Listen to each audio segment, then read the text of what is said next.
Welcome back. Now that the basic settings are complete, you can set up the login methods and make sure the server is ready to verify your devices.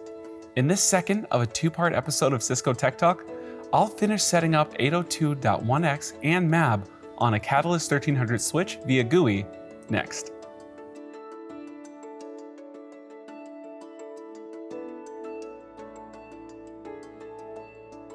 Back in the port authentication menu, edit the port settings. Set administrative port control to auto. I am not using Radius VLAN assignment here, so I can leave it as is. 802.1x based authentication is enabled by default. Make sure to enable MAC-based authentication. Make any other needed changes. Close this window and go to MAC-based authentication settings to ensure MAC authentication type is set to use Radius.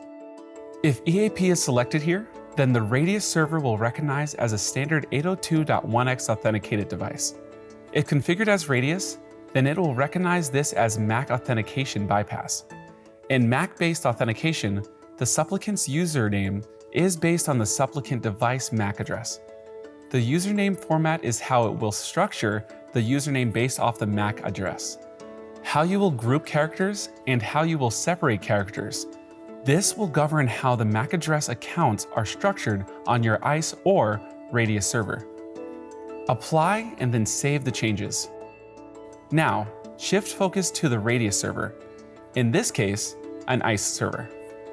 I'll navigate to Administration, Network Resources, and then Network Devices. I have already added my Catalyst 1300 switch here.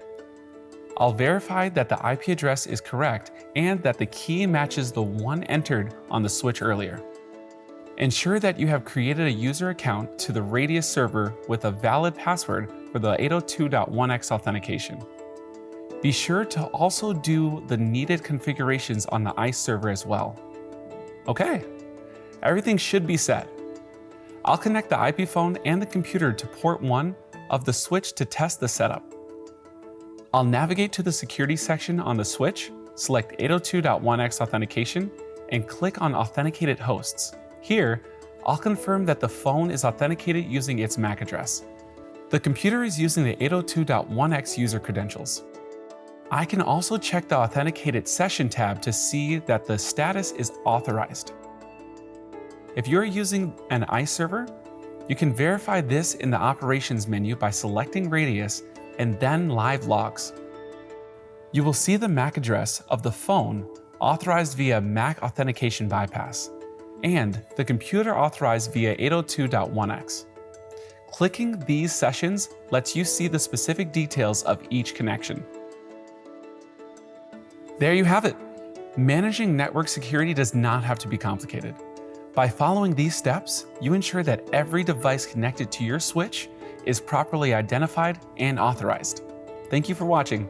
I'll see you next time.